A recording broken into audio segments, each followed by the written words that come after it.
Hello everyone, আসসালামু আলাইকুম। আজকে আমি বানাবো মৌসিম ভর্তা। সিমগুলো আমার ছাদে লাগানোর গাছে হয়েছে, তাই ভাবলাম আপনাদের সাথে শেয়ার করি। আমি নিয়েছি কয়েকটি মৌসিম, ধনিয়া পাতা, কাঁচামরিচ, বড় একটা রসুন, পেঁয়াজ।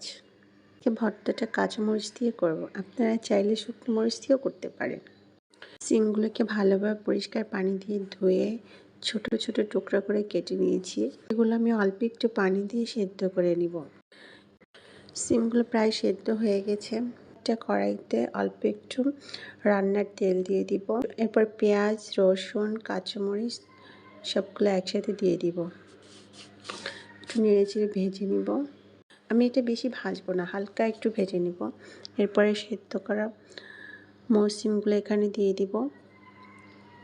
সাথে একটু লবণ অ্যাড করে দিব। আপনারা আপনাদের পরিমাণ মতো লবণটা দিয়ে নেবেন। লবণ দেওয়াতে মৌসুমের মধ্যে হালকা একটু পানি উঠবে। পানিটা শুকানো পর্যন্ত আমরা ওয়েট করব। পানিটা অবশ্যই ভালোভাবে শুকাতে হবে, কারণ পানিটা না শুকালে ভর্তাটা মজা লাগবে না। তো দেখুন আমার মৌসুমের পানিগুলো প্রায় শুকিয়ে আসছে। এ পর্যায়ে আমি ধনিয়া পাতা অ্যাড করে দেব আর একটু নেড়ে চেড়ে ভালোভাবে ভেজে নিব। তো দেখুন সিমগুলোর পানি একেবারে শুকিয়ে গেছে। এখন আমি গ্যাসটা অফ করে দিব। আজকে আমি ভর্তাটা শিলপাটায় তৈরি করব।